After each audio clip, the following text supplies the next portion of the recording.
Imagina que estás en una celda subterránea, sin ventanas, sin luz natural, solo oscuridad y sonidos. Sonidos que no deberían existir, tonos que hacen vibrar tu cráneo, patrones de luz que aparecen cuando cierras los ojos, voces que susurran cosas que no entiendes. Llevas 3 días ahí, o 3 semanas, o 3 meses. No lo sabes.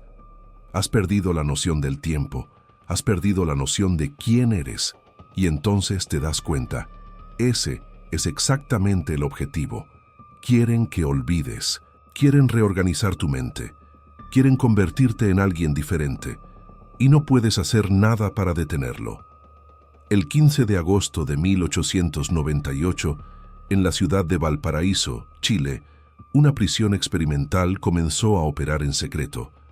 No era una prisión normal, estaba completamente subterránea, 30 metros bajo tierra, sin acceso a luz natural, sin contacto con el exterior, y su propósito no era solo encerrar criminales, era experimentar con sus mentes, reorganizar sus personalidades, borrar sus recuerdos, crear personas nuevas desde cero.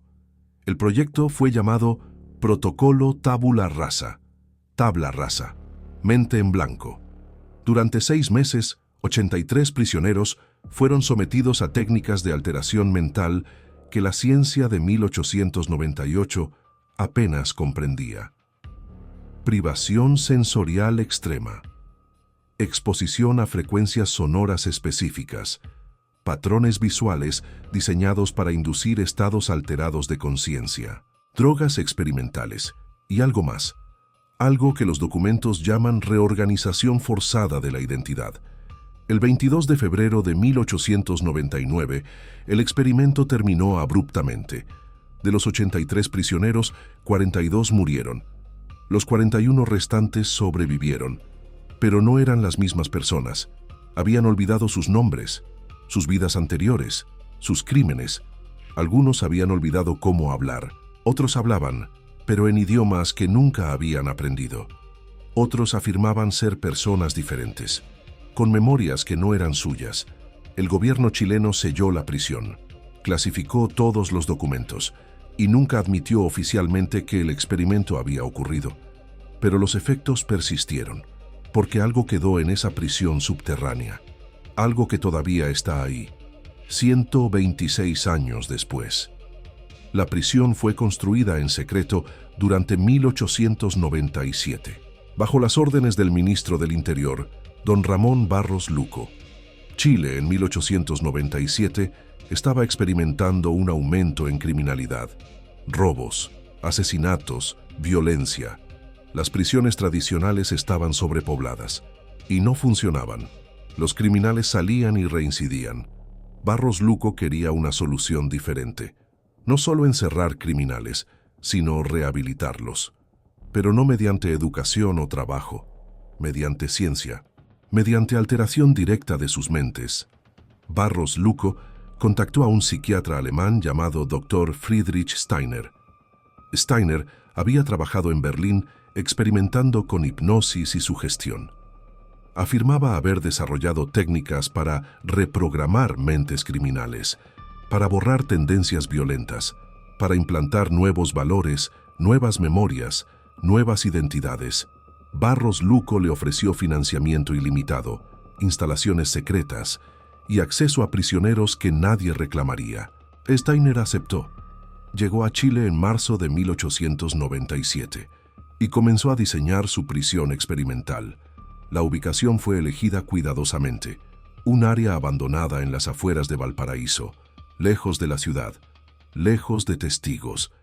Se excavó 30 metros bajo tierra. Se construyeron 3 niveles. El primer nivel contenía oficinas y laboratorios. El segundo nivel contenía las celdas, 20 celdas individuales, completamente aisladas, sin ventanas, sin luz natural, solo iluminación artificial controlada. El tercer nivel era secreto. Incluso en los documentos oficiales se refiere a él solo como nivel Omega. Nadie sabe exactamente qué había ahí, pero testimonios posteriores sugieren que era donde se realizaban los experimentos más extremos. La construcción tomó un año. Fue completada en julio de 1898. El personal fue cuidadosamente seleccionado. 12 guardias, 4 médicos, 2 psiquiatras. Todos firmaron acuerdos de confidencialidad. Todos fueron amenazados con prisión si hablaban. El 15 de agosto de 1898, los primeros prisioneros llegaron, 83 hombres, edades entre 18 y 45 años, todos condenados por crímenes violentos, asesinato, violación, robo con violencia, todos sin familia que los reclamara, todos perfectos para un experimento que nadie debía conocer. El doctor Steiner les explicó el programa de rehabilitación. Les dijo que participarían en un tratamiento innovador, que los ayudaría a cambiar, a ser mejores personas, que después de 6 meses serían liberados, nuevos hombres, con nuevas oportunidades. Los prisioneros no tenían opción, aceptar o permanecer en prisión tradicional por décadas. Todos aceptaron. No sabían que estaban aceptando ser conejillos de indias. No sabían que muchos de ellos nunca saldrían vivos. Y los que salieran no serían las mismas personas que entraron. El protocolo Tabula Rasa comenzó el 16 de agosto de 1898. Fase 1. Aislamiento total. Los 83 prisioneros fueron colocados en celdas individuales, sin contacto entre ellos, sin contacto con guardias excepto para comida, sin luz natural, solo oscuridad o luz artificial constante, dependiendo del tratamiento asignado. Algunos prisioneros pasaron semanas en oscuridad total, otros en luz brillante constante. El objetivo era desorientar, romper el sentido del tiempo, romper el sentido de la realidad. Y funcionó. Después de solo 2 semanas, los prisioneros comenzaron a mostrar signos de colapso psicológico, alucinaciones, paranoia, pérdida de identidad, exactamente lo que Steiner quería. Si tienes el valor de conocer esta historia, deja tu like y suscríbete al canal. La historia que estás a punto de escuchar muestra eventos en los que personas perdieron la vida debido a experimentos en los que no querían participar. Chile, en 1898, era un país en transformación. Había terminado la Guerra del Pacífico en 1883. Chile había ganado territorios, había expandido su economía, pero también enfrentaba problemas internos, desigualdad social extrema, tensiones políticas y un aumento significativo en criminalidad urbana. Las ciudades como Valparaíso y Santiago experimentaban olas de violencia. Las prisiones estaban sobrepobladas, el sistema penal no funcionaba, los criminales entraban y salían, reincidían. El gobierno buscaba soluciones. Don Ramón Barros Luco había sido nombrado ministro del Interior en 1897. Era un hombre pragmático, educado, influenciado por ideas positivistas europeas. Creía que la ciencia podía resolver problemas sociales, que el crimen no era solo una elección moral, sino un problema médico, psicológico, que podía ser tratado, curado, eliminado mediante intervención científica. Esta creencia lo llevó a buscar métodos experimentales de rehabilitación criminal. En Europa, especialmente en Alemania y Francia, psiquiatras experimentaban con nuevas técnicas: hipnosis, sugestión, terapia de shock, privación sensorial. Algunos afirmaban poder reprogramar mentes enfermas, curar locura, eliminar tendencias criminales. Estas ideas eran controvertidas. Muchos las consideraban peligrosas, pero Barros Luco estaba fascinado. En enero de 1897, leyó un artículo del Dr. Friedrich Steiner, publicado en una revista médica alemana.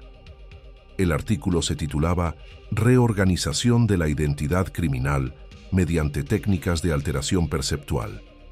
Steiner proponía que la identidad criminal no era fija, que podía ser desmantelada y reconstruida.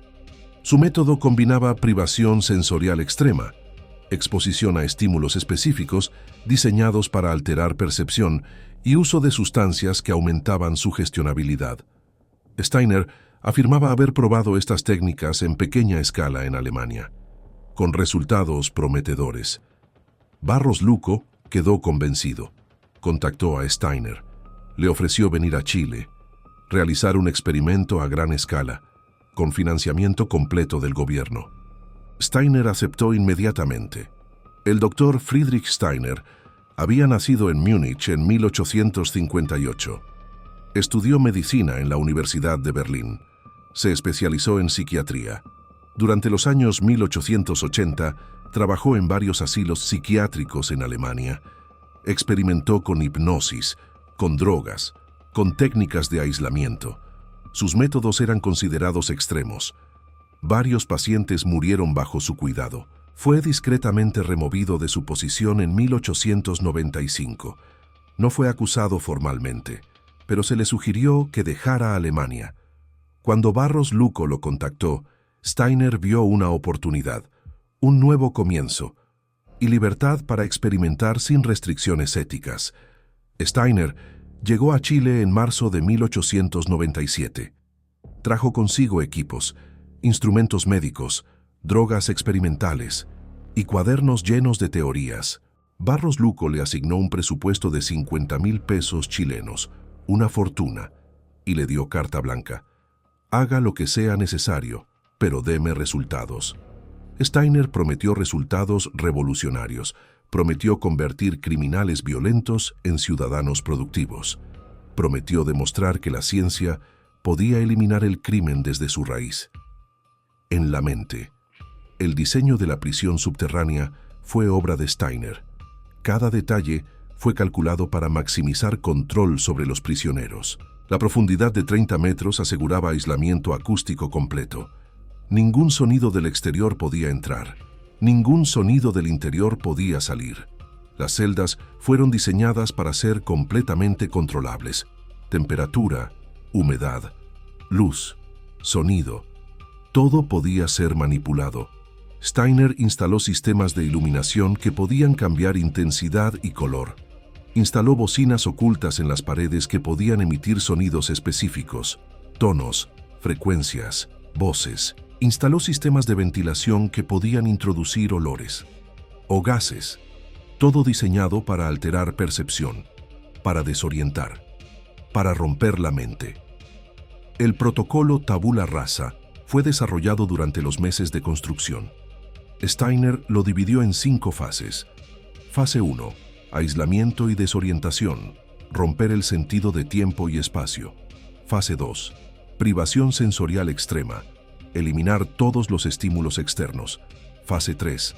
Bombardeo sensorial controlado. Introducir estímulos específicos diseñados para alterar percepción. Fase 4.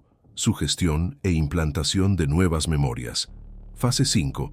Reconstrucción de identidad. Cada fase duraría aproximadamente un mes. El protocolo completo tomaría 6 meses.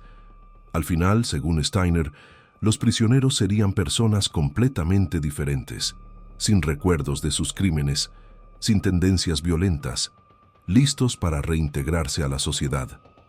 Pero Steiner no reveló todos los detalles a Barros Luco. No mencionó que sus experimentos anteriores en Alemania habían resultado en múltiples muertes. No mencionó que algunas de sus técnicas eran puramente especulativas, nunca probadas en humanos.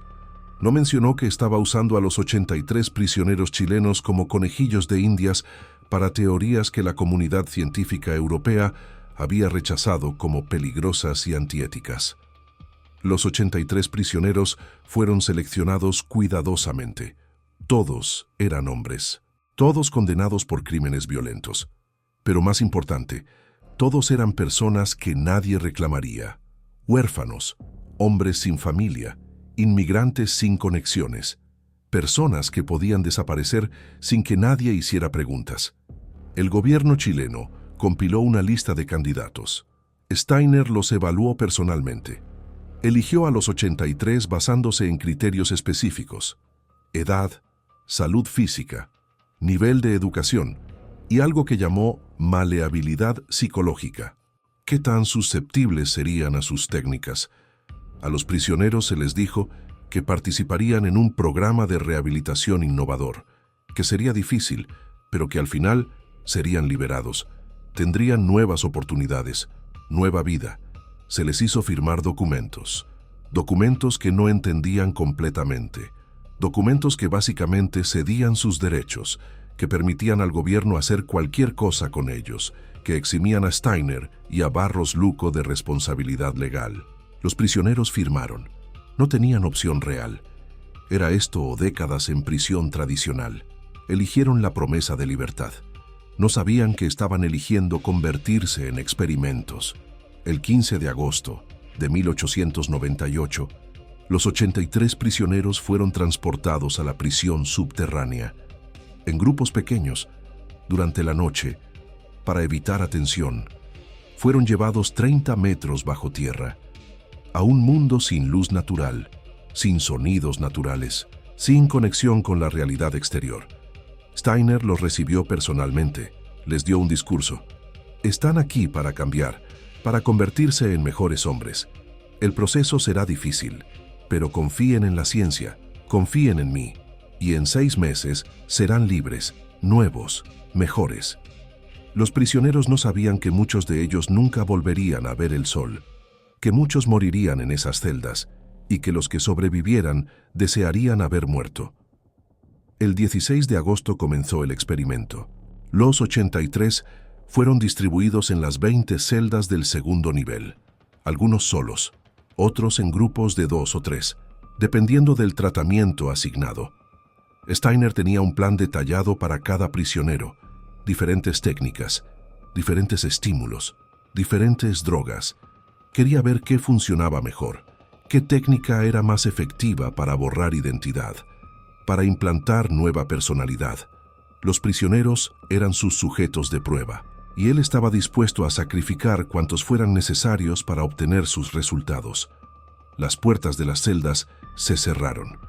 Los prisioneros quedaron solos, en oscuridad o en luz cegadora, sin saber qué vendría, sin saber que sus mentes estaban a punto de ser desmanteladas, pieza por pieza, recuerdo por recuerdo, hasta que no quedara nada de quienes habían sido, solo cáscaras vacías, esperando ser llenadas con lo que Steiner decidiera poner en ellas. El protocolo Tabula Rasa había comenzado, y no había vuelta atrás.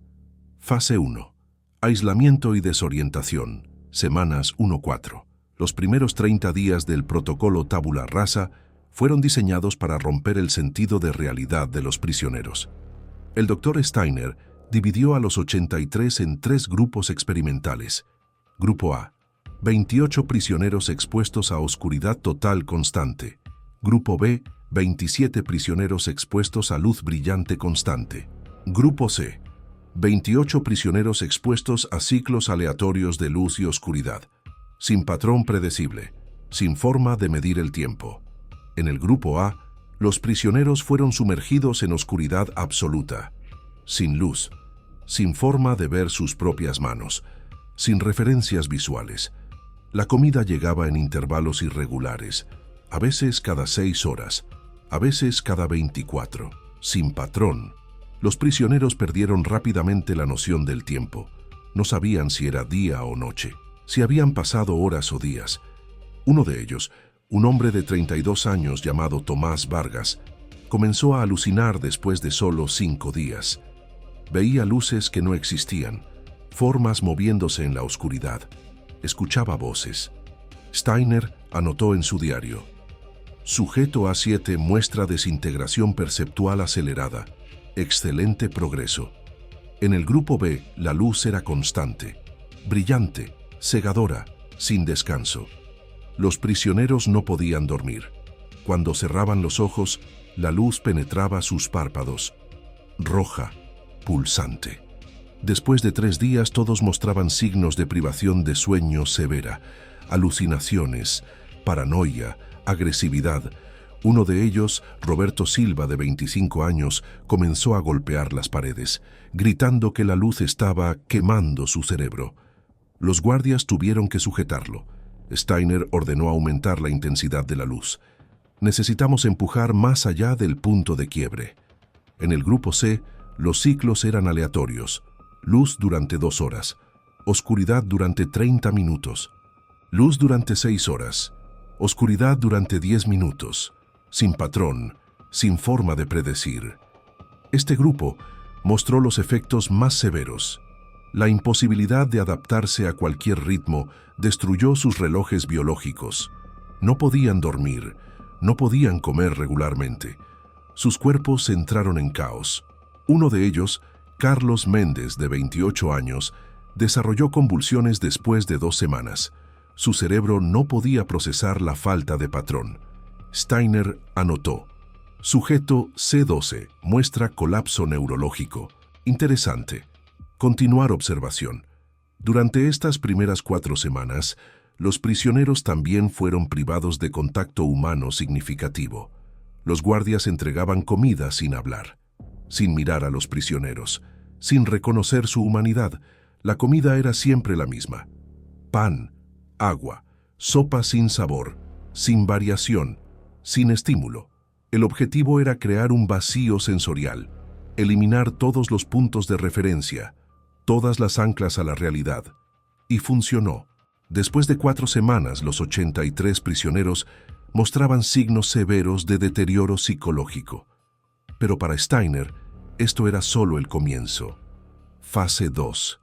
Privación sensorial extrema. Semana 5-8. La segunda fase intensificó la privación. Steiner introdujo celdas de aislamiento sensorial completo. Pequeñas cámaras, 2 metros por 2 metros, sin luz, sin sonido. Paredes acolchadas que absorbían todo eco. Temperatura constante, sin variación, sin estímulos de ningún tipo. Los prisioneros fueron colocados en estas cámaras durante períodos variables, algunos por 24 horas, otros por 72, algunos por una semana completa. La privación sensorial completa tiene efectos devastadores en la mente humana. Sin estímulos externos, el cerebro comienza a crear los suyos. Alucinaciones, primero visuales, luces, patrones, formas, luego auditivas, sonidos, voces, música que no existe, luego táctiles, sensación de ser tocado, de insectos en la piel, de presencias invisibles. Los prisioneros comenzaron a perder contacto con la realidad. No podían distinguir entre lo real y lo imaginado. Uno de los prisioneros, Miguel Ángel Torres, de 35 años, fue colocado en aislamiento sensorial durante 5 días. Cuando fue sacado no podía hablar coherentemente, solo murmuraba. Steiner intentó comunicarse con él. Miguel respondió: ellos están aquí, en la oscuridad. Me hablan, me dicen cosas sobre mí que no recuerdo. ¿Quién soy? ¿Quién era? No lo sé, ya no lo sé. Steiner anotó: sujeto B15 muestra desintegración de identidad. Fase 2 exitosa. Proceder a fase 3. Pero no todos sobrevivieron la fase 2. 3 prisioneros murieron. 1 por paro cardíaco. El estrés extremo de la privación sensorial causó que su corazón simplemente se detuviera. Otro se suicidó. Encontró una forma de ahorcarse con su propia ropa. El tercero desarrolló una infección que no fue tratada adecuadamente. Murió de sepsis. Steiner registró las muertes como pérdidas aceptables dentro de parámetros experimentales. Para él, los prisioneros no eran personas, eran datos, números en su investigación. Fase 3. Bombardeo sensorial controlado. Semanas 9-12. Después de romper las mentes de los prisioneros mediante privación, Steiner comenzó la fase 3. Bombardeo sensorial. Los prisioneros fueron expuestos a estímulos intensos y específicos. Sonidos, luces, olores, todos diseñados para alterar percepción y crear estados alterados de conciencia. Steiner utilizó frecuencias sonoras específicas. Infrasonido de 18 Hz, que causaba ansiedad y náusea. Tonos de 400 Hz, que inducían estados de trance. Patrones rítmicos que sincronizaban ondas cerebrales. Los prisioneros fueron expuestos a estos sonidos durante horas, días, sin descanso. Los sonidos penetraban sus mentes, alteraban sus pensamientos. Uno de ellos, José Ramírez, de 29 años, comenzó a hablar en ritmo con los tonos, como si su mente hubiera sido sincronizada con el sonido. Steiner estaba fascinado. Las luces también fueron utilizadas, patrones estroboscópicos, luces parpadeantes a frecuencias específicas, 10 Hz, 15 Hz, 20 Hz. Estas frecuencias pueden inducir convulsiones en personas susceptibles, pueden causar alucinaciones, pueden alterar percepción del tiempo. Los prisioneros fueron forzados a mirar estas luces durante períodos prolongados. Algunos desarrollaron convulsiones, otros entraron en estados de trance profundo, otros reportaron ver cosas, patrones geométricos, figuras, memorias que no eran suyas. Steiner también introdujo drogas, extractos de plantas, alcaloides, opio, belladona, datura, sustancias que alteraban percepción, que causaban alucinaciones, que aumentaban su sugestionabilidad. Los prisioneros recibían estas drogas sin su conocimiento, mezcladas en su comida, en su agua. Luego eran expuestos a los estímulos sensoriales. La combinación era devastadora. Sus mentes se abrían, se volvían maleables. Exactamente lo que Steiner quería. Durante esta fase, 5 prisioneros más murieron. 2 por sobredosis de las drogas experimentales. 1 por convulsiones inducidas por las luces estroboscópicas. 2 por causas que Steiner no pudo determinar. Sus cerebros simplemente dejaron de funcionar, como si se hubieran apagado. Steiner anotó: 8 muertes totales hasta ahora, tasa de mortalidad del 9.6%, dentro de expectativas. Continuar protocolo. Fase 4. Sugestión e implantación de memorias, semanas 13-20. Con las mentes de los prisioneros rotas y maleables, Steiner comenzó la fase 4. Implantación de nuevas memorias y personalidades. Utilizó técnicas de hipnosis profunda, sugestión repetitiva y algo más controvertido. Intentó implantar memorias falsas. Los prisioneros en estados alterados de conciencia, inducidos por drogas y privación, eran expuestos a narrativas, historias sobre vidas que nunca habían vivido. Steiner les contaba sobre infancias diferentes, familias diferentes, experiencias diferentes. Les repetía estas historias una y otra vez, durante horas, días, semanas, bajo hipnosis, bajo influencia de drogas, en estados de extrema sugestionabilidad. Algunos prisioneros comenzaron a aceptar estas memorias como propias. Un hombre llamado Pedro Salazar, condenado por asesinato, comenzó a creer que era un carpintero de Valparaíso, que tenía esposa e hijos, que nunca había cometido un crimen. Cuando se le preguntaba sobre su crimen, no recordaba. Cuando se le mostraban documentos de su condena, los rechazaba. Eso no soy yo. Yo soy Pedro el carpintero. Tengo familia. Tengo vida. Steiner estaba eufórico. Funciona. La reorganización de identidad es posible. Pero no todos los prisioneros respondieron igual. Algunos resistieron. Sus mentes rechazaban las memorias falsas. Estos prisioneros desarrollaron confusión severa. No sabían qué memorias eran reales, qué memorias eran implantadas. Vivían en un estado de incertidumbre constante. Uno de ellos, Andrés Morales, comenzó a tener crisis. Gritaba: «No sé quién soy. Tengo 2 vidas en mi cabeza, 2 personas. ¿Cuál es real? ¿Cuál soy yo?». Steiner intentó corregir esto con más sesiones, más drogas, más sugestión. Andrés no sobrevivió. Su mente colapsó completamente. Entró en catatonia. Murió 2 semanas después. Su cerebro simplemente dejó de funcionar. Durante esta fase, 12 prisioneros más murieron, algunos por colapso mental, otros por complicaciones de las drogas, otros por suicidio. Encontraban formas creativas de terminar con sus vidas. Preferían la muerte a la confusión de no saber quiénes eran. Steiner registró cada muerte, pero no detuvo el experimento.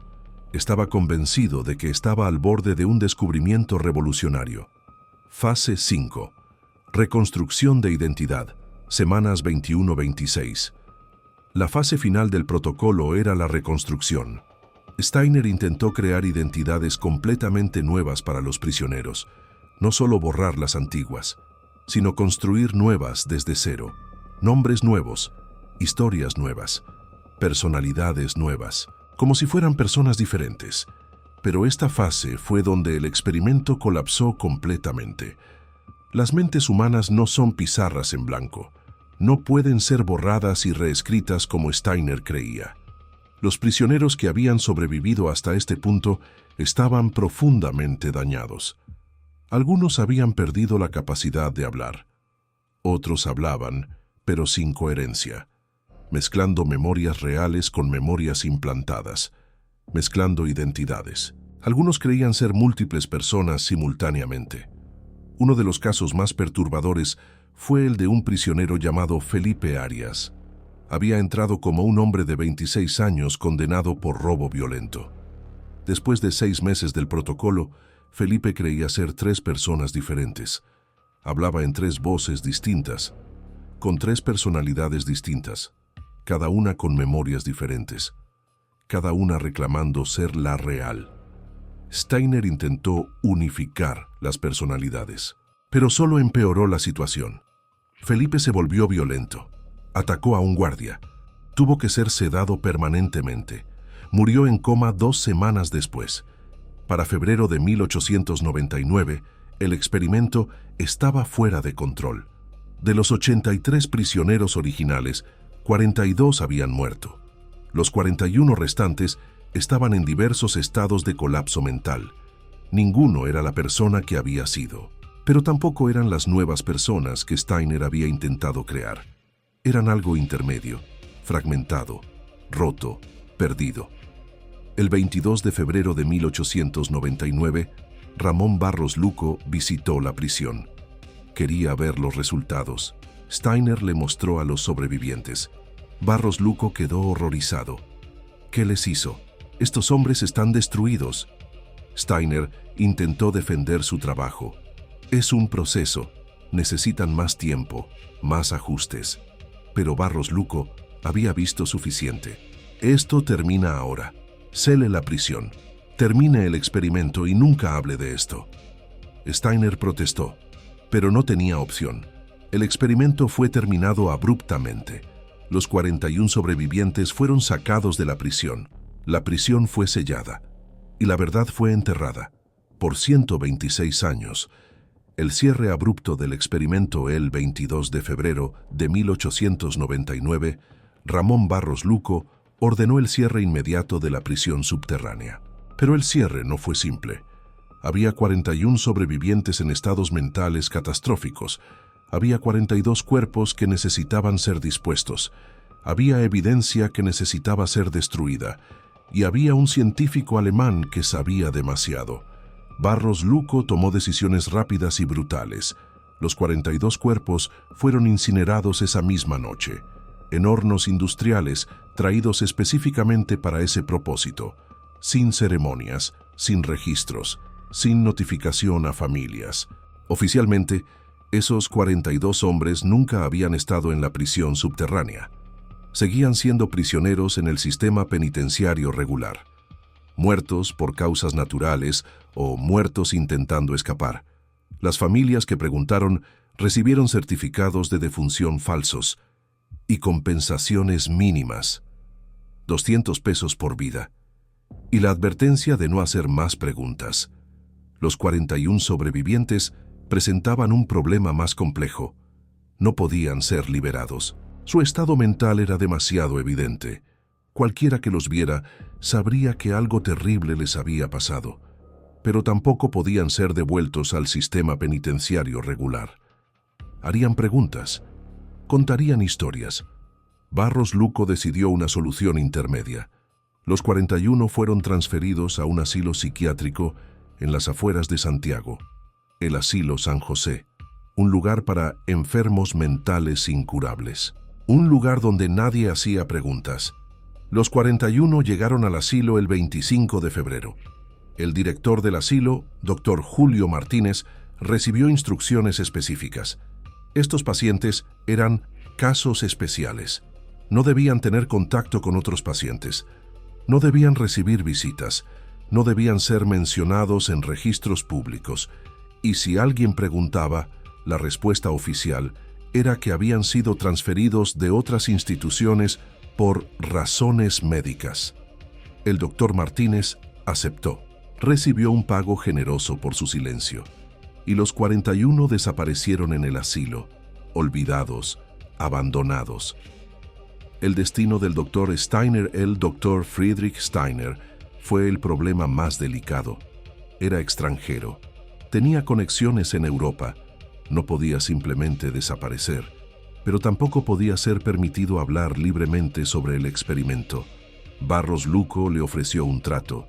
Steiner dejaría Chile inmediatamente. Recibiría 10.000 pesos como compensación por servicios y firmaría un acuerdo de confidencialidad absoluta. Si alguna vez hablaba sobre el experimento, sería arrestado, extraditado, juzgado por asesinato múltiple. Steiner aceptó. No tenía opción. Steiner salió de Chile el 1 de marzo de 1899. Viajó a Argentina, luego a Europa. Regresó a Alemania bajo un nombre falso. Intentó continuar su trabajo, pero su reputación lo había precedido. Nadie quería asociarse con él. Nadie quería financiar sus investigaciones. Pasó los siguientes 20 años en oscuridad, trabajando en clínicas pequeñas, escribiendo artículos que nadie publicaba. Murió en 1919, solo, amargado, sin haber logrado el reconocimiento que creía merecer. Pero antes de morir, Steiner escribió un manuscrito, 300 páginas detallando el protocolo tabula rasa, cada fase, cada técnica, cada resultado, cada muerte. Lo tituló Reorganización de la identidad humana, un estudio experimental. Intentó publicarlo. Ninguna editorial lo aceptó. El manuscrito fue encontrado entre sus pertenencias después de su muerte. Su familia lo guardó. En 1985, un historiador alemán lo descubrió, lo tradujo, lo publicó, y el mundo finalmente supo la verdad completa sobre lo que había pasado en Chile en 1898. Los sobrevivientes en el asilo, los 41 sobrevivientes, pasaron el resto de sus vidas en el asilo San José. Ninguno se recuperó completamente. Algunos vivieron décadas, otros murieron en meses. Todos llevaban las cicatrices mentales del experimento. El doctor Julio Martínez mantuvo registros detallados, aunque secretos. Estos registros fueron descubiertos en 2003. Revelan el destino de cada sobreviviente. Pedro Salazar, el hombre que creía ser carpintero, vivió hasta 1932, 33 años en el asilo. Nunca recuperó su identidad original. Hasta el día de su muerte, insistió en que era Pedro el carpintero, que tenía familia esperándolo, que había un error, que él no debería estar ahí. Murió creyendo una mentira que le habían implantado, sin saber quién realmente había sido. Miguel Ángel Torres, quien había experimentado privación sensorial extrema, vivió solo hasta 1902, 3 años después del experimento. Nunca volvió a hablar coherentemente. Pasaba días mirando paredes en blanco. Ocasionalmente murmuraba sobre voces en la oscuridad. Murió de inanición. Simplemente dejó de comer, como si hubiera decidido que vivir no valía la pena. José Ramírez, cuya mente había sido sincronizada con los tonos, desarrolló un comportamiento extraño. Hablaba solo en ritmos, como si su cerebro solo pudiera procesar lenguaje en patrones rítmicos específicos. Los otros pacientes lo evitaban. Los guardias lo consideraban perturbador. Murió en 1908, de causas que el doctor Martínez describió como colapso neurológico progresivo. Su cerebro simplemente dejó de funcionar correctamente. De los 41, el último en morir fue un hombre llamado Roberto Silva. Había sido parte del grupo B, expuesto a luz constante. Roberto vivió hasta 1953, 54 años después del experimento. Pero no era vida, era existencia. Roberto pasó 54 años en el asilo, sin hablar, sin interactuar, solo existiendo. Cuando murió a los 80 años, nadie reclamó su cuerpo. Fue enterrado en una tumba sin nombre en el cementerio del asilo, el último vestigio físico del protocolo tabula rasa. El silencio oficial, el gobierno chileno, mantuvo silencio absoluto sobre el experimento durante décadas. Todos los documentos fueron clasificados, todos los testigos fueron amenazados o pagados. La prisión subterránea fue sellada. La entrada fue cubierta con concreto. Se construyó un edificio encima. Oficialmente la prisión nunca existió. El protocolo tabula rasa nunca ocurrió.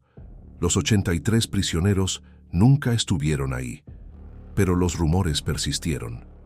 En Valparaíso, la gente hablaba sobre una prisión secreta, sobre experimentos, sobre hombres que entraron y nunca salieron, o que salieron pero no eran los mismos. Las familias de las víctimas sabían que algo había pasado, pero no tenían pruebas, no tenían poder, no tenían voz, solo tenían dolor y preguntas sin respuestas. En 1945, un periodista llamado Ernesto Vega intentó investigar. Había escuchado rumores, había hablado con familias, había encontrado inconsistencias en registros oficiales. Publicó un artículo en un periódico de Santiago, titulado La prisión fantasma de Valparaíso. El artículo hacía preguntas, señalaba discrepancias, sugería que el gobierno estaba ocultando algo. 2 días después de la publicación, Vega fue arrestado, acusado de difamación contra el Estado. Pasó 6 meses en prisión. Cuando salió, nunca volvió a escribir sobre el tema.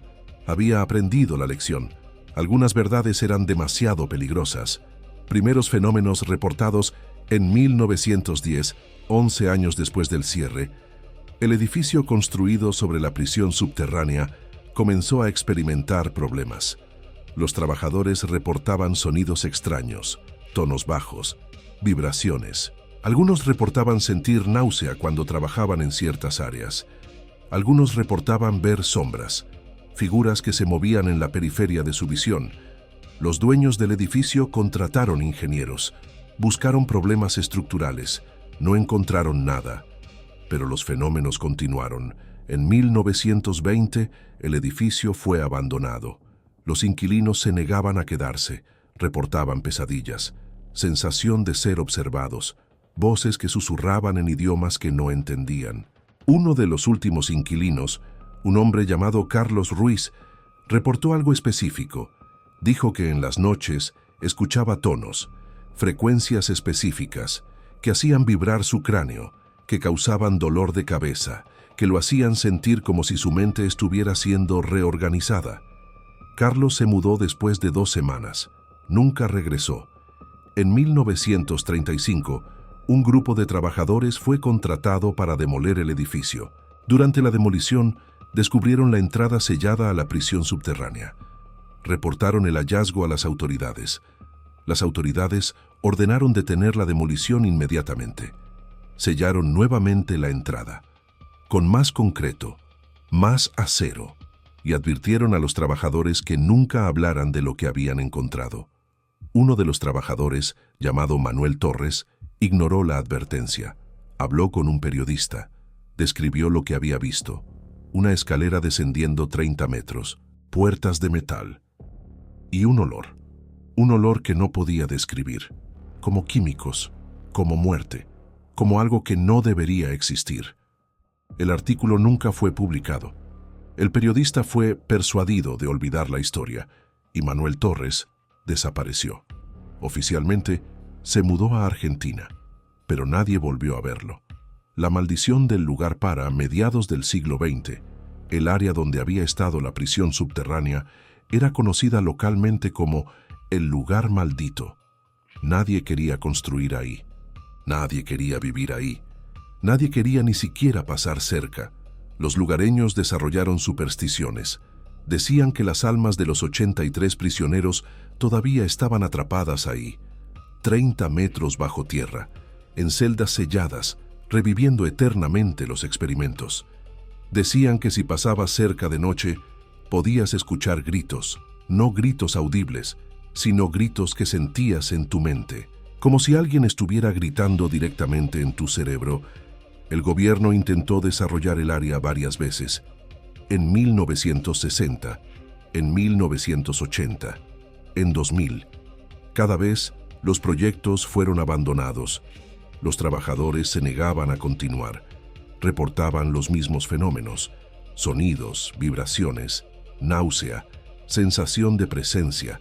Algunos reportaban algo más específico. Decían que cuando estaban en el área sentían como si sus pensamientos no fueran propios, como si alguien más estuviera pensando a través de ellos, como si sus mentes estuvieran siendo manipuladas. Exactamente lo que el protocolo Tabula Rasa había intentado hacer 100 años antes. Décadas de manifestaciones anómalas. Entre 1950 y 2000, el área sobre la prisión subterránea sellada experimentó fenómenos que desafiaban explicación. No eran eventos aislados, eran patrones consistentes reportados por docenas de testigos durante décadas. Los fenómenos se intensificaban en fechas específicas. Agosto, el mes en que comenzó el experimento. Febrero, el mes en que terminó. Como si el lugar recordara, como si el tiempo mismo hubiera quedado marcado por lo que ocurrió ahí. Durante los años 60, un investigador paranormal chileno llamado Sebastián Mora documentó múltiples testimonios. Entrevistó a personas que habían vivido o trabajado cerca del área. Todos reportaban experiencias similares: tonos de baja frecuencia que causaban malestar físico, sensación de desorientación temporal, pérdida de noción del tiempo. Algunos reportaban haber entrado al área pensando que habían estado ahí por minutos, solo para descubrir que habían pasado horas.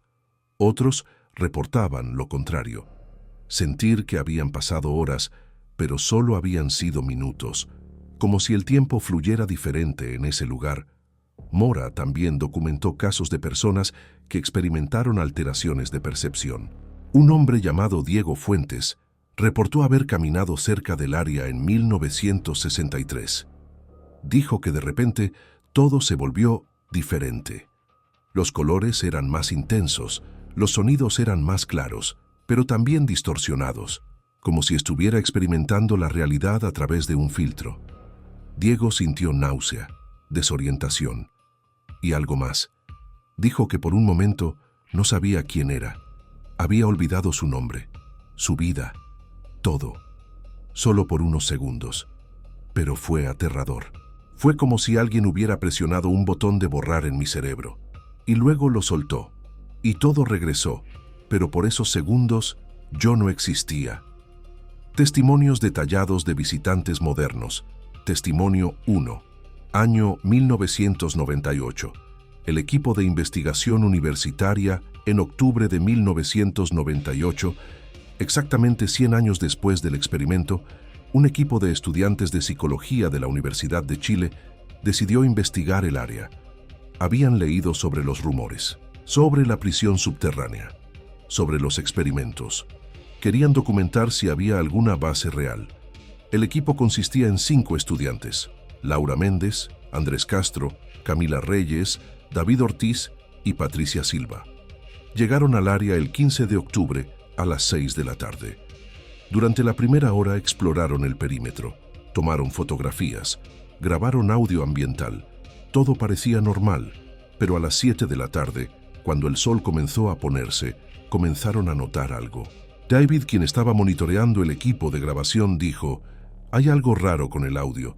Estoy captando frecuencias que no deberían estar ahí». Reprodujo la grabación. Todos escucharon un tono bajo, constante, aproximadamente 18 Hz, infrasonido, exactamente la frecuencia que Steiner había usado en sus experimentos. A las 8 de la tarde, Laura comenzó a sentirse mal, náusea, dolor de cabeza, desorientación. Pensó que era cansancio, pero entonces Camila reportó sentir lo mismo. Luego Andrés, luego David. Solo Patricia parecía no afectada. Decidieron irse, pero cuando intentaron encontrar su vehículo, no podían recordar dónde lo habían estacionado. Habían estado en el área solo 2 horas. Conocían perfectamente la ubicación, pero de repente no podían recordar, como si esa información hubiera sido borrada de sus mentes. Pasaron 30 minutos buscando. Finalmente, Patricia los guió de regreso. Ella era la única que recordaba. Cuando llegaron al vehículo, revisaron sus relojes. Todos mostraban tiempos diferentes. El reloj de Laura mostraba las 9:30, el de Andrés mostraba las 8:15, el de Camila mostraba las 10, como si cada uno hubiera experimentado el tiempo de forma diferente. Salieron del área inmediatamente. Cuando revisaron el material grabado días después, encontraron algo perturbador. En las fotografías había distorsiones, áreas borrosas, como si algo invisible estuviera interfiriendo con la luz. Y en el audio, además del infrasonido, había voces, susurros, en español, diciendo cosas. No sé quién soy. Ayúdame a recordar. Estoy perdido. ¿Dónde estoy? Testimonio. 2. Año 2015. La expedición de documentalistas. En agosto de 2015, un equipo de documentalistas decidió hacer un filme sobre la prisión subterránea. Habían obtenido permiso especial del gobierno para acceder al área, incluso para intentar abrir la entrada sellada. El equipo incluía al director Javier Morales, la productora Carmen Ruiz, 2 camarógrafos y un técnico de sonido. Llegaron el 15 de agosto, exactamente 117 años después de que comenzara el experimento.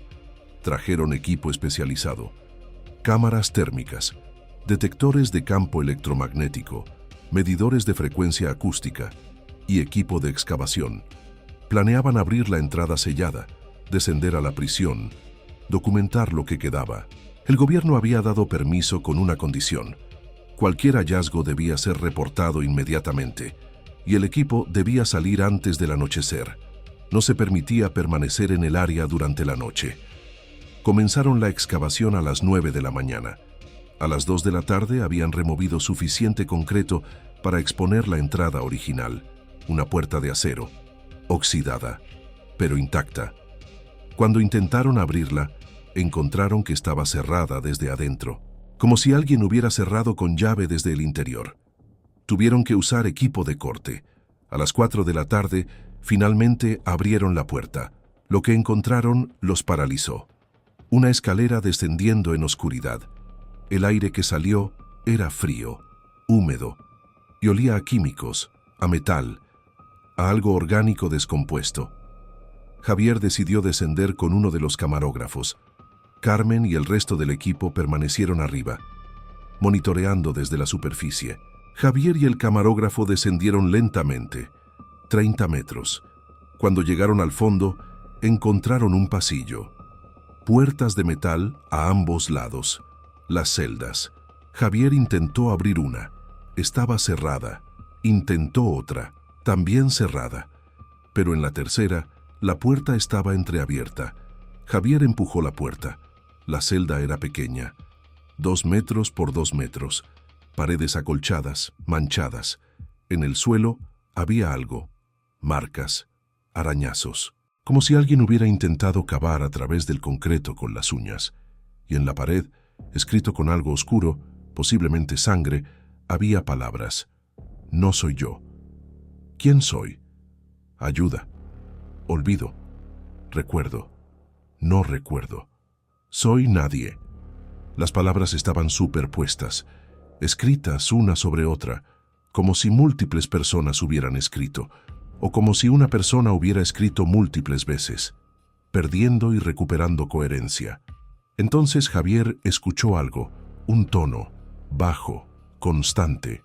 Venía de más profundo en la prisión, del tercer nivel, el nivel Omega. Javier quería investigar, pero el camarógrafo se negó.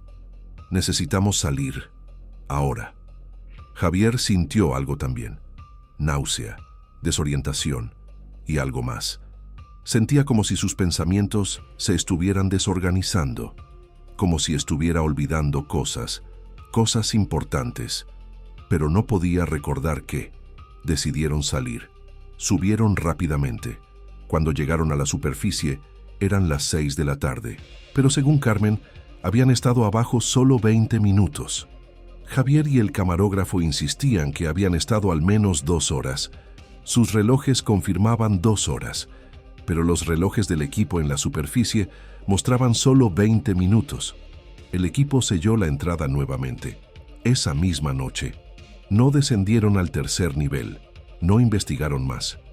Javier dijo después, hay algo ahí abajo, algo que no es solo historia, algo que está activo, algo que afecta la mente, el tiempo, la percepción. No sé qué es, pero sé que no debería ser perturbado. El documental nunca fue completado. El material filmado fue entregado al gobierno, clasificado, y nunca mostrado públicamente. Teorías sobre la persistencia de los fenómenos, teoría psicológica, trauma colectivo residual. Algunos psicólogos proponen que el trauma extremo experimentado por los 83 prisioneros dejó una impresión psicológica en el lugar. Según esta teoría, el sufrimiento intenso puede crear campos de energía psíquica que persisten, que afectan a personas sensibles que entran al área. Esta teoría es controvertida, no tiene base científica sólida, pero explicaría por qué las personas reportan sentir emociones intensas, miedo, confusión, desesperación, sin razón aparente. Teoría acústica, resonancia infrasonora persistente.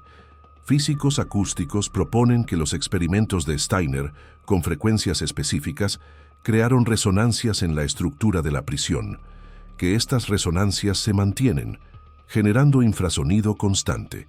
El infrasonido de 18 Hz puede causar náusea, ansiedad y alucinaciones. Esto explicaría muchos de los síntomas reportados, pero no explica las alteraciones temporales, ni las pérdidas de memoria específicas. Teoría neurológica, contaminación química persistente. Algunos científicos proponen que las drogas experimentales usadas por Steiner contaminaron el área, que compuestos químicos persisten en el suelo, en las paredes, en el aire, que cuando las personas entran, inhalan o absorben estos compuestos, causando efectos neurológicos, alucinaciones, desorientación, pérdida de memoria temporal. Esta teoría tiene mérito, pero no explica por qué los efectos son más intensos en fechas específicas. Agosto, febrero. Los aniversarios del experimento, teoría cuántica, alteración del campo de conciencia local. Algunos físicos teóricos proponen algo más radical, que los experimentos de Steiner no solo afectaron las mentes de los prisioneros, sino que alteraron el campo de conciencia del lugar mismo. Según teorías de conciencia cuántica, la conciencia no está solo en el cerebro. Está distribuida, conectada con el espacio. Los experimentos extremos de reorganización mental podrían haber dañado el campo de conciencia local, creando una zona donde la percepción, la memoria y el tiempo funcionan de forma anómala. Esta teoría es altamente especulativa, pero explicaría todos los fenómenos reportados. Los efectos en visitantes recientes, en la era de Internet y redes sociales, el área sobre la prisión subterránea se ha vuelto popular entre exploradores urbanos y cazadores de fenómenos paranormales. A pesar de las advertencias oficiales y las cercas, docenas de personas visitan cada año. Muchos reportan experiencias que confirman los patrones históricos, pero algunos reportan algo nuevo, algo que no había sido documentado antes. En 2019, una mujer de 35 años llamada Sofía Ramírez visitó el área. Entró sola. Durante el día, planeaba estar ahí solo una hora, tomar fotografías, documentar para su blog, pero cuando intentó salir no pudo encontrar la salida. El área no es grande, es imposible perderse, pero Sofía caminó durante lo que sintió como horas, siempre encontrando las mismas calles, los mismos edificios, como si estuviera en un bucle. Finalmente, después de lo que sintió como 4 horas, encontró la salida. Cuando revisó su teléfono, solo habían pasado 15 minutos, pero lo más perturbador fue lo que Sofía reportó después. Dijo que durante esos 15 minutos experimentó algo inexplicable. Dijo que por momentos no sabía quién era, olvidaba su nombre, su vida, todo. Y en esos momentos sentía que era alguien más, alguien atrapado, alguien confundido, alguien que había olvidado quién era hace mucho tiempo. Sofía describió: era como si por momentos yo no fuera yo, era uno de ellos, uno de los prisioneros, sintiendo lo que sintieron, la confusión, el terror, la pérdida de identidad, y luego regresaba, y era yo otra vez, Pero esos momentos fueron los más aterradores de mi vida, porque en esos momentos realmente no sabía quién era. Sofía nunca regresó al área y advierte a otros que no vayan. Hay algo ahí, algo que quedó de esos hombres, de lo que les hicieron, y si entras, te toca, te muestra lo que experimentaron, y no puedes olvidarlo, porque por un momento tú lo experimentas también. Documentación histórica descubierta. En 2003, un historiador chileno llamado Dr. Arturo Ramírez estaba investigando el sistema penitenciario chileno del siglo XIX. En los archivos nacionales de Chile encontró una caja mal catalogada, marcada como Ministerio del Interior, Confidencial, 1898-1899. La caja contenía documentos que confirmaban toda la historia de la prisión subterránea y el protocolo Tabula Rasa. Había presupuestos detallados, 50,000 pesos chilenos asignados a proyecto de rehabilitación experimental. Había planos arquitectónicos de la prisión, mostrando los 3 niveles, las 20 celdas, los laboratorios y el misterioso nivel Omega. Había listas de prisioneros, 83 nombres, con edades, crímenes, fechas de entrada, y para 42 de ellos fechas de muerte. Había informes médicos firmados por el Dr. Friedrich Steiner, describiendo las fases del protocolo, los efectos observados, las complicaciones, las muertes. Más perturbador, había fotografías, 12 fotografías en blanco y negro, tomadas durante el experimento. Mostraban las celdas, los prisioneros en diferentes estados, algunos en camas, conectados a equipos extraños, algunos con los ojos vendados, algunos con auriculares sobre sus cabezas. Una fotografía mostraba a un prisionero con expresión de terror absoluto, mirando directamente a la cámara, como si estuviera viendo algo horrible, pero no había nada frente a él, solo la cámara, como si el horror estuviera en su mente. Ramírez también encontró correspondencia entre Barros Luco y Steiner. En una carta fechada en enero de 1899, Steiner escribió: «Los resultados son mixtos.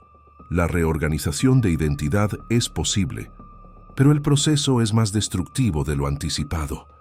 Hemos perdido 38 sujetos hasta ahora. Los sobrevivientes muestran alteraciones profundas, pero no son las alteraciones que buscábamos. Son fragmentaciones, multiplicaciones de personalidad, pérdidas completas de identidad. Necesito más tiempo para refinar el protocolo». Barros Luco respondió: «No hay más tiempo. Los costos humanos son inaceptables. Termine el experimento. Prepare a los sobrevivientes para transferencia y destruya toda evidencia». Ramírez publicó sus hallazgos en 2004. Un libro titulado Tabula Rasa, el experimento secreto de Chile. El libro causó escándalo nacional.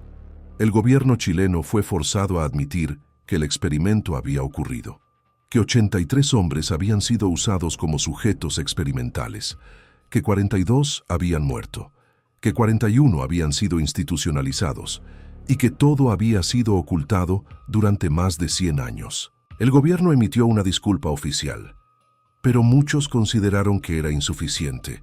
Demasiado tarde. Las víctimas estaban muertas, sus familias también. No había nadie vivo para recibir justicia. Análisis forense del sitio. En 2010, un equipo de arqueólogos forenses obtuvo permiso para realizar excavaciones limitadas en el área de la prisión subterránea. El objetivo era documentar la estructura, confirmar los planos históricos y, si era posible, recuperar evidencia física del experimento. El equipo estaba liderado por la doctora Patricia Vargas, arqueóloga especializada en sitios históricos sensibles. El equipo comenzó excavaciones en mayo, removieron el concreto que sellaba la entrada, descendieron a la prisión. Lo que encontraron confirmó los documentos históricos. 3 niveles, 20 celdas en el segundo nivel, laboratorios en el primer nivel y una escalera descendiendo al tercer nivel, el nivel Omega. La escalera estaba bloqueada, sellada con concreto, pero el equipo decidió no abrirla. Los fenómenos que experimentaron en los primeros 2 niveles fueron suficientemente perturbadores. En las celdas encontraron evidencia de ocupación, camas de metal oxidadas, restos de ropa y algo más perturbador. En las paredes había escritura, grabada en el material acolchado, palabras, frases, nombres, algunos legibles, otros no. La doctora Vargas documentó todo. Una celda tenía el nombre Tomás, grabado cientos de veces. Otra tenía la frase "no soy yo" repetida en todas las paredes. Otra tenía lo que parecía ser un diálogo. ¿Quién eres? No sé. ¿Quién soy? No sé. ¿Somos alguien? No sé. Como si la persona en esa celda hubiera estado teniendo una conversación consigo misma, o con múltiples versiones de sí misma.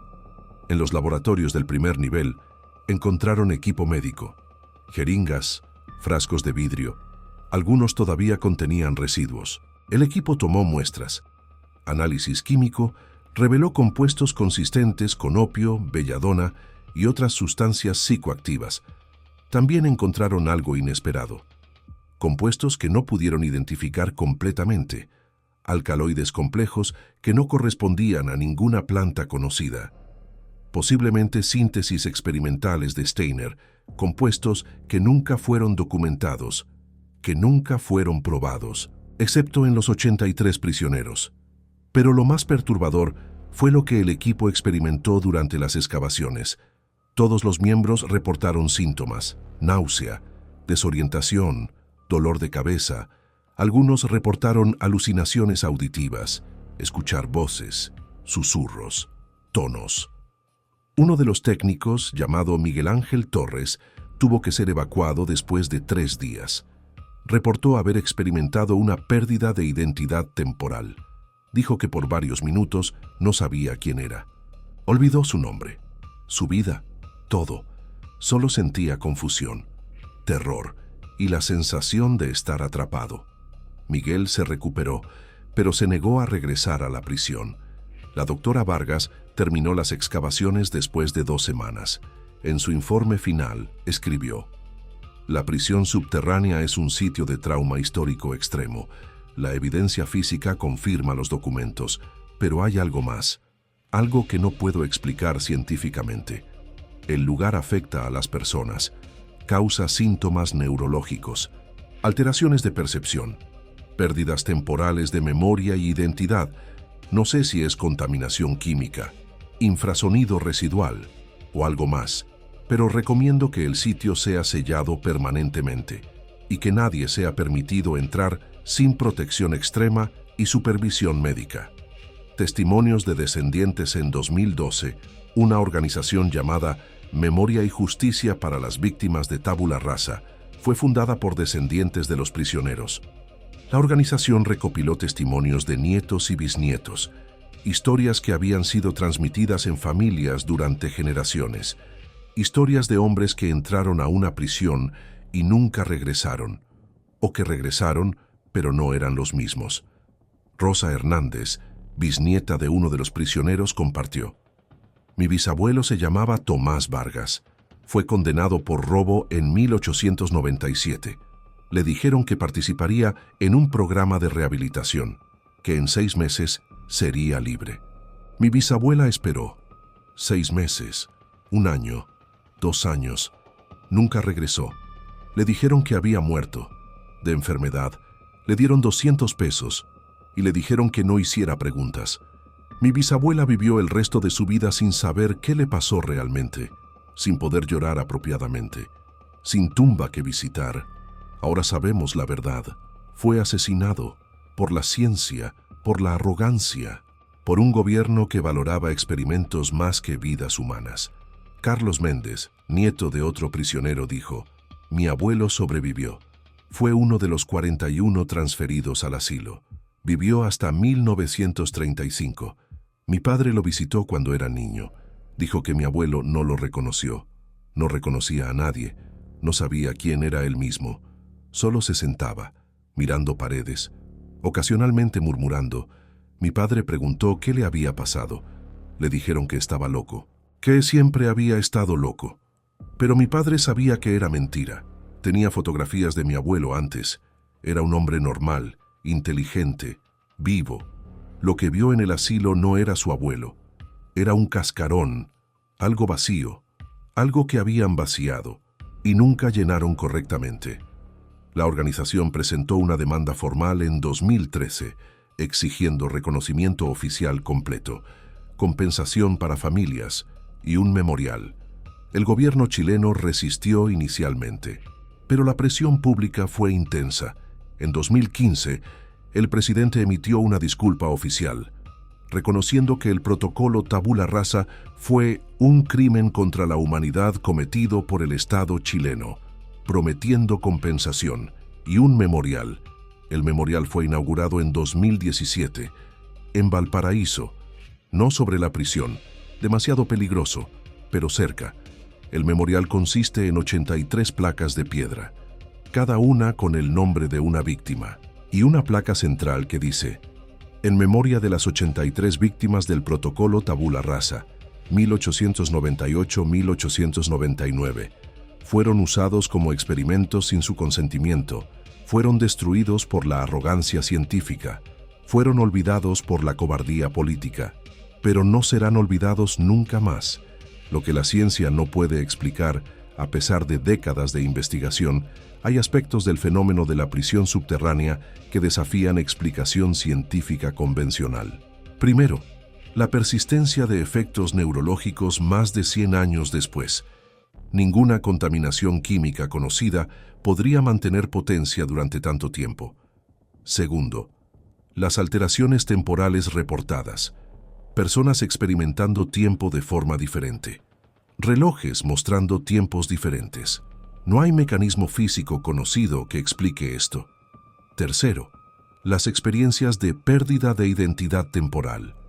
Múltiples testigos reportando olvidar quiénes son, temporalmente. Exactamente lo que el protocolo Tabula Rasa intentaba causar permanentemente. Algunos científicos proponen que los efectos son puramente psicológicos, que las personas que visitan el área conocen la historia, que sus expectativas crean los síntomas, que es sugestión, pero esto no explica los casos de personas que experimentaron síntomas sin conocer la historia, como trabajadores de construcción en los años 30 o visitantes casuales que no sabían sobre el experimento. El doctor Fernando Castillo, neurocientífico que estudió el caso en 2018, dijo: hay algo en ese lugar que afecta la función cerebral, específicamente las áreas relacionadas con memoria, identidad y percepción temporal. No sé si es infrasonido, contaminación química, campos electromagnéticos o algo que no hemos descubierto, pero el efecto es real, medible y consistente, y eso me asusta, porque sugiere que los experimentos de Steiner hicieron algo permanente, algo que no entendemos, algo que no sabemos cómo revertir. Estado actual del lugar: la prisión subterránea permanece sellada. 126 años después del experimento, el gobierno chileno ha declarado el área como sitio histórico protegido de acceso restringido.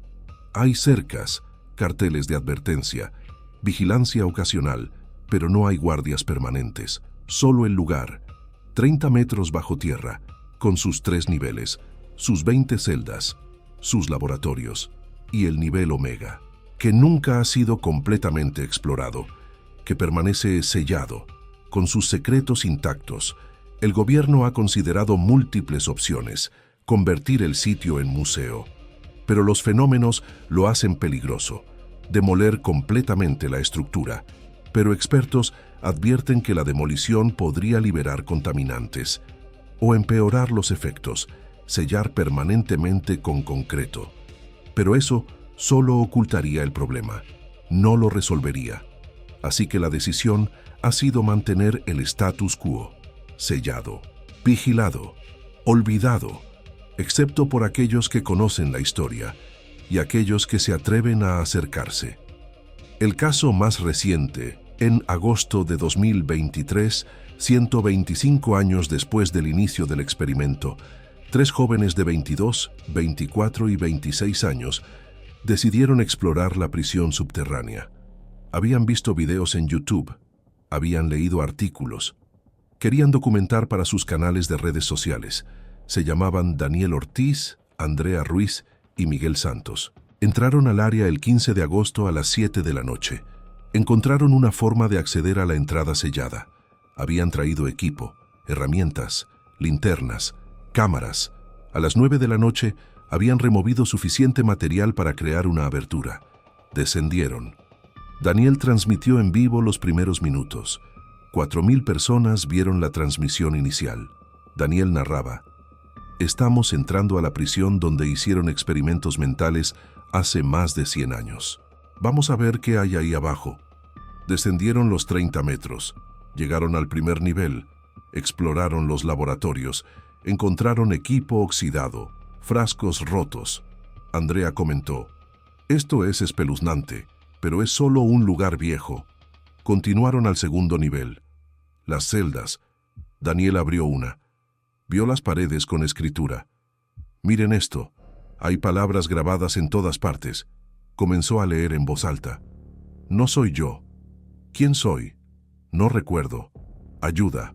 Olvido". Entonces Daniel se detuvo. Miró a la cámara. Su expresión cambió. ¿Quién soy yo? Andrea y Miguel pensaron que estaba bromeando, pero Daniel no estaba bromeando. Había dejado caer su teléfono. La transmisión continuaba, mostrando el suelo, pero el audio capturaba todo. Daniel preguntando repetidamente: "¿Quién soy? ¿Cómo me llamo? ¿Por qué estoy aquí?". Andrea intentó calmarlo. "Daniel, eres Daniel. Estamos explorando. ¿Recuerdas?". Daniel respondió: "No, no recuerdo. No sé quién es Daniel. No sé quién soy yo". Miguel dijo: "Necesitamos salir, ahora". Intentaron guiar a Daniel de regreso, pero Daniel resistía. Decía que no sabía a dónde ir, que no sabía quién era, que estaba confundido. Entonces Andrea comenzó a sentir lo mismo: desorientación, confusión. Dijo: "Miguel, algo está mal, no puedo recordar cómo llegamos aquí". Miguel, todavía lúcido, los agarró a ambos, los arrastró hacia la escalera. Subieron. Cuando llegaron a la superficie, eran las 11 de la noche. Pero según los espectadores de la transmisión, habían estado abajo solo 30 minutos. Miguel insistía que habían estado 2 horas. Daniel y Andrea fueron llevados al hospital. Los médicos no encontraron trauma físico, pero ambos mostraban síntomas neurológicos: confusión, pérdida de memoria a corto plazo, desorientación. Daniel no recordaba su nombre durante 6 horas. Andrea no recordaba los últimos 2 años de su vida. Los síntomas disminuyeron gradualmente. Después de 3 días, ambos se habían recuperado mayormente, pero ambos reportaron algo perturbador. Durante el tiempo que estuvieron confundidos, sentían que eran alguien más, alguien atrapado, alguien que había olvidado quién era hace mucho tiempo. Daniel dijo: "No era yo, era uno de ellos, uno de los prisioneros", y estaba aterrado, porque no sabía quién era, y no sabía si alguna vez lo sabría de nuevo. La pregunta que nadie puede responder: ¿por qué los efectos persisten? 126 años después, sin fuente activa, sin experimentos continuos, los efectos continúan. Los científicos tienen teorías: contaminación química, infrasonido residual, campos electromagnéticos. Pero ninguna teoría explica completamente la persistencia de más de un siglo. Ninguna teoría explica las alteraciones temporales. Ninguna teoría explica las pérdidas de identidad específicas, exactamente lo que el protocolo tabula rasa intentaba causar.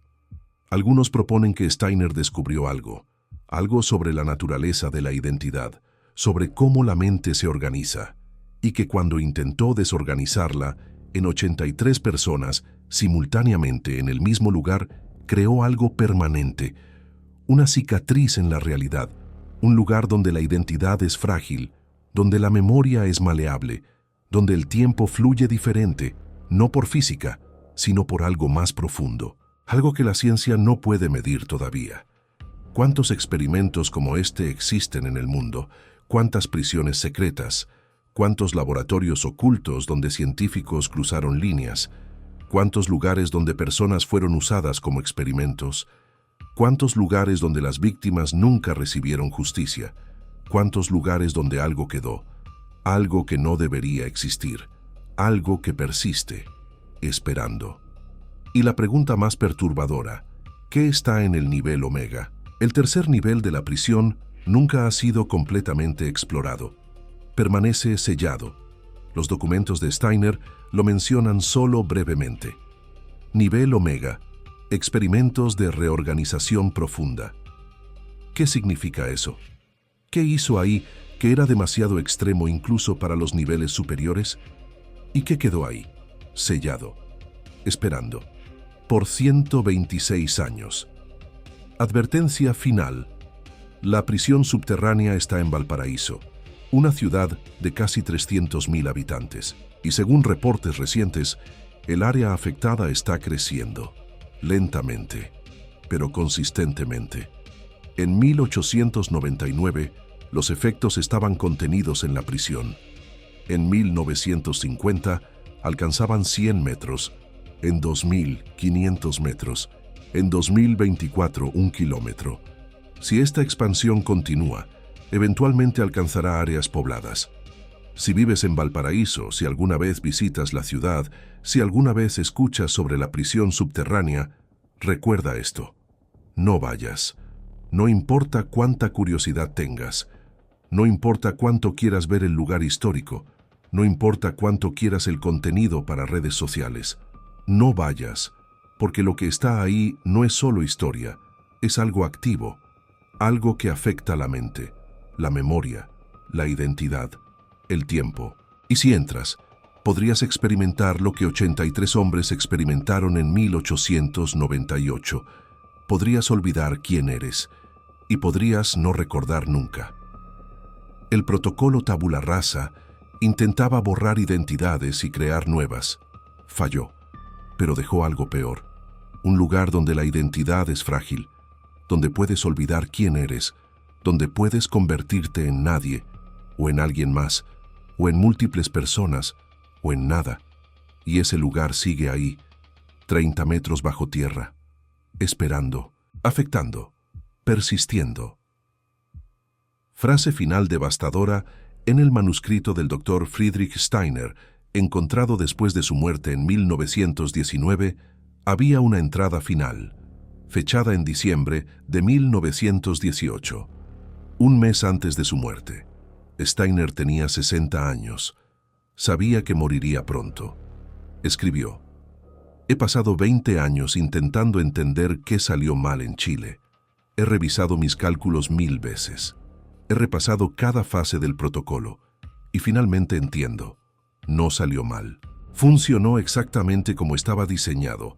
El problema es que no entendí lo que estaba diseñando. No estaba reorganizando mentes, estaba destruyendo la estructura que mantiene la identidad unida. Y cuando destruyes esa estructura en 83 personas en el mismo lugar, no solo las destruyes a ellas, destruyes algo del lugar mismo. Creas una zona donde la identidad no puede existir establemente, donde cualquiera que entre experimenta lo que ellos experimentaron. La desintegración, el olvido, la pérdida de sí mismo. He creado un infierno, no un infierno de fuego, un infierno de olvido, donde las personas olvidan quiénes son y nunca lo recuerdan completamente, y ese infierno es permanente. No sé cómo cerrarlo, no sé si puede cerrarse, solo sé que existirá para siempre. Y es mi culpa.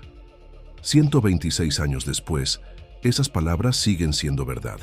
La prisión subterránea no es solo un sitio histórico, es una herida en la realidad, un lugar donde el experimento nunca terminó, donde 83 hombres fueron destruidos y donde esa destrucción persiste, afectando a cualquiera que se acerque demasiado. La ciencia intentó reorganizar la mente humana. Falló, pero dejó una cicatriz que no sana, que no puede sanar.